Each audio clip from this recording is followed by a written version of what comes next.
ሻሎም ሻሎም ሻሎም ቤተሰብ እግዚአብሔር አምላክ ሰላም ጸጋ ምሕረት ናይ ክርስቶስ ምስ ኩልኩም እዩ አና ሓውኩም ሰላሐዲን ካብ ንክርስቶስ ዝገልጽ ትውልዲ ዓለም ለኻው ቤተ ክርስቲያን ስቶኮልም ስዊድን ሎም ድማ ነዚ መዓልቲ ዝኸውን ናይ ብርሃን ናይ ሓይሊ ናይ ህይወት ቃል ሓቢርና ክንካፈሊና ሎም እንካፈሎ ቃል ብመንፈስ መንቃሕ ዝብል እዩ ሪኢኩም ካብታ ሓደ ኣብ ህይወትና ኣዚና ክንዓብየሉ ኣዚና ክንነቕሐሉ ዘለና እቲ መንፈሳዊ ህይወት እዩ ምክንያቱ እቲ መንፈሳዊ ህይወትና ኣዝዩ ኢምፖርታንት እዩ ንምንታይ ተተባሃለ ነዚ ዝረአ ህይወት ድቆጻጽሮን ድጎዝኦን እቲ መንፈሳዊ ህይወት እዩ እግዚአብሔር አምላክ መንፈስ እዩ በሐቅን በመንፈስን ዘምልኾን ድሰግዱሉን ካፈቱ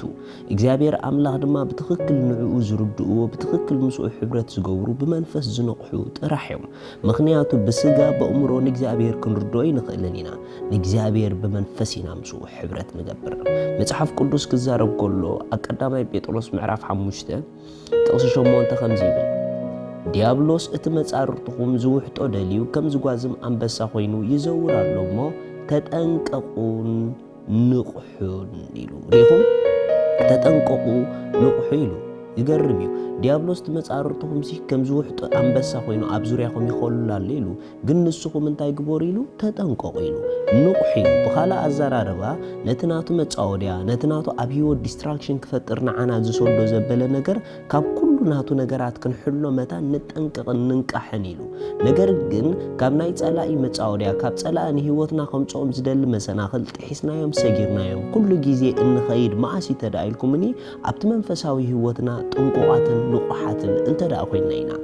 ኣብ መንፈሳዊ ህይወቱ ዘይነቀሐ ካብ ናይ ጸላኢ መጻወድያ ህይወት ከምልጥ ኣይክእልን እዩ ኩሉ ግዜ ኣብ ሓዘን ኩሉ ግዜ ጓሂ ኩሉ ግዜ ኣብ ተጸላኢ ዝሰዶ ነገራት ተረካብን ተሃራምን ይዝኸውን ንምንታይ ተተባሃለ በመንፈስ ስለዘይነቀሐ ኢየሱስ ክርስቶስ ንዘለዓለም ጎይታ እዩ ስለዚህ በመንፈስ መንቃሕ ኣብ ህይወት ብጣዕሚ ኢምፖርታንት እዩ ነቲ መንፈሳዊ ዓለም በመንፈስ ንቁሕ እንድሕር ኮንካ ኢኻ ብትክክል ክትርድኦ ትኽእል ነቲ ናይ ኣምላኽ ዓለም ከምኡ ነቲ ናይ ጸልማት ዓለም እትጥንቀቐሉ ነቲ ናይ ኣምላኽ ዓለም ድማ ኣብ ህይወትካ እትርድኦን እትግንዘቦን በመንፈስ ንቁሕ እንድሕር ኮንካ እዩ ኩሉና ክርስቲያናት በመንፈስ ቅዱስ ዳግም ተወሊድና ኢና ነገር ግን እዚ ዳግም ዝተወለድናሉ ህይወትና ኩሉ ግዜ بمحدث حسابنا عند عبنا بمنفس أبت منفساوي هوتنا نقحت كنكون يجبأنا يو بمنفس زنقحو كريستيانات انت داريكمهم أبيوتهم كل جزء كريستوس يرأيو كابزمت زمانم عينة نفاسات مع بلاد ما كل جزء مسملوتون مسووتون مستساغورنيم نمنتاي تتبهاله بمنفس زنقحو كريستيانات بقليلو كترغبهم أيتخلني خا ኢየሱስ ክርስቶስ ንዘለዓለም ጎይታ እዩ መጽሐፍ ቅዱስ ክዛረብ ከሎ ኣብ ካልኣይ ቆሮንጦስ ምዕራፍ 2 ከምዚ ይብል ካልኣይ ቆሮንጦስ ምዕራፍ 2 ካብ ጥቕሲ 10 ደሎ ካልኣይ ቆሮንጦስ ምዕራፍ 2 ጥቕሲ 10 ከምዚ ዝብል ቃል ኣሎ እሺ ግናኸ ሰይጣን ከይብለጸልናስ ወዲቱ አይነ ስሕቶን ኢናሞ ኣነ ንገለ ይቕረ ኢለ እንተ ኮይነ ብዛዕባኹም ኣቅድሚ ክርስቶስ ይቕረ ኢለ እየ እምበኣርሲ ነቲ ይቕረ እትብልሉ ኣነ እውን ይቕረ እብለሉ ኣለኹ ኢሉ ዘገርም ነገር እዩ ክጅምር ከሎ እዚ ጽሑፍ ሐዋርያ ሓደ ነገር ተዛሪቡ ግና ኸይሉ ሰይጣን ከይብለጸልናስ ወዲቱ አይነ ስሕቶን ኢና ኢሉ ኣይገርመኩምን ለካ ወዲት ኣለዎ ኣብ ህይወትና ንዓና ከዕንቅፍ ንዓና ደው ከብል ናብቲ እግዚአብሔር ኣምላኽ ዝረኣየልኩም መጻኢ ናብኡ ጥራሕ ንኸይትግስግሱ ብተስፋ ብሓይሊ ብጸጋ ደው ንኸይትብሉ ኩሉ ግዜ ውዲታት ይገብር እዩ ኩሉ ግዜ ፍሕሶ ኣለዎ ኩሉ ግዜ ሽርሕ ኣለዎ ነገር ግን ንፍሕሶ ሰይጣን ምቋም መታን ክንክእል ኢሉ መጽሐፍ ቅዱስ ኣብዚ ድማ ክዛረብ ከሎ ናይ ሰይጣን ውዲትሲ መታን ንዓና ከይብለጸልና ንውዲቱ ኣይንስሕቶን ኢና ኢሉ ማእሲና ንውዲቱ ዘይንስሕቶ ማእሲ ኸሱ ንዓና ዘይብለጸልና ተዳኢልኩምኒ ብመንፈስ ንቁሓት እንተደኣ ኮይና ጥራሕ እዩ ብመንፈስ ዘይነቁሑ ኩሉ ግዜ ምስተበለጸሎም ኩሉ ግዜ ምስተጻወተሎም እዩ እቶም ብመንፈስ ዝነቁሑ ግን ውዲቱ ስለዝፈልጥዎ ውዲቱ ስለዘይስሕትዎ ምቋም ናይ ጸላኢ ሽርሕ ድማ ስለዝኽእልዎ ኣብ ህይወቶም ክብለጸሎም ኣይክእልን እዩ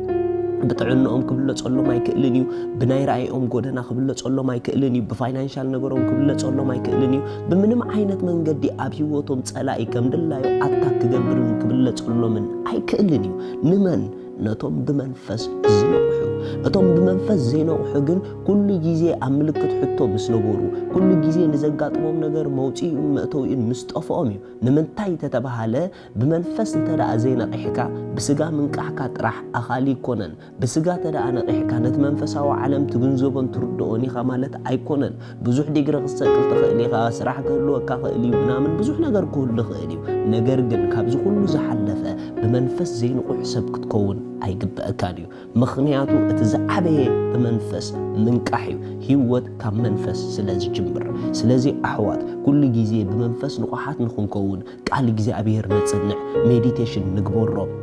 ብቋንቋታት ኣብዚሕና ንጸሊ ኣብ ቤተ ክርስቲያን ሕብረት ምክፋል ኣይነቋርጽ እዞም ነገራት እዚኦም ብመንፈስ ክንነቅሕ ብመንፈስ ክንዓቢ ኣብቲ መንፈሳዊ ህይወትና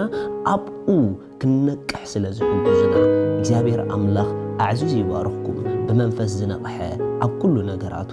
ዕዉትን ንቑሕን እዩ ኢየሱስ ክርስቶስ ንዘለኣለም ጎይታ እዩ ኩልና ከምዚ ኢልና ንጸሊ ኣቦ ኩሉ ግዜ ብመንፈስ ቅዱስ ንቑሕ ስለ ዝኾንኩ ኩሉ ውዲድ ዲያብሎስ ስለ ዘይስሕቶ ይባርኸካ ኣለኹ ኣብ ዘመነይ ኩሉ ሰይጣን ክብለጸለይ ኣይክእልን እሞ ምኽንያቱ ብመንፈስ ስለ ዝመላለስ ኩሉ ግዜ ኣብ ሓሳብካ ኣብ ፍቓድካ ኣብ ጸጋኻ ጥራሕ እየ ዝነብር ኣሜን ኢየሱስ ንዘለኣለም ጎይታ እዩ ንጎይታና ኢየሱስ ክርስቶስ ኣብ ህይወትኩም ወሲንኩም ደይ ተቐበልኩምሞ ኣሕዋት በዚ መዓልቲ እዚ ዕድመ ይቐርበልኩም ኢየሱስ የድልየኪ እዩ ኢየሱስ የድልየካ እዩ ንሱ ሰላምኪ ንሱ ህይወትኪ ንሱ ዕረፍቲ ክኾነልኪ ንስኺ ድማ ኣሜን ኢልክሎሚ ተቐበልዮ ስለዚ ክትቅበልዎ ዝወሰንኩም ፈቓደኛታት ዝኾንኩም እዛ ጸሎት ምሳይ ጸልዩ ምክንያቱ መጽሓፍ ቅዱስ ሰብ ብልቡ ኣሚኑ ይጸድቕ ብኣፉ ተኣሚኑ ይድሕን ስለ ዝብል ሃሌሉያ እግዚአብሔር ኣቦ በሉ ስለ ወድኻ ኢየሱስ ክርስቶስ የመስክነካ ኣለኹ የኣምን ኣለኹ ጎይታና ኢየሱስ ክርስቶስ ኣብ መስቀል ሓጢኣተይ ኩሉ ዕዳይ ኩሉ ከፊሉ ከም ዝፈጸሞ ምእንቲ ሓጢኣተይ ከም ዝተሰቕለ ከም ዝሞተን ብሳልሰይቲ መዓልቲ ድማ ንጽድቀይ ከም ዝተስአ የኣምን ኣለኹ ኢየሱስ ክርስቶስ ጎይታይ እዩ ካብዛ መዓልቲ እዚኣ ንጎይታ ብምእማነይ ውሉድ ኣምላኽ ሓድሽ ፍጥረት ኮይነ ኣለኹ ኣሜን እዚ ጸሎት ዝጸለኹም እንቋ ሓጎሰኩም ኣምላኽ ሰማይ ይባርኽኩም በዚ ብታሕቲ ዘሎ ጌርኩም ኤስኤምኤስ ጻሓፉልና ስምኩም ንገሩና ንሕና እውን ኮንታክት ክንገብረኩም ኢና ዘድልየኩም ትምህርትኻ ክንሕግዘኩም ኢና ተባረኹ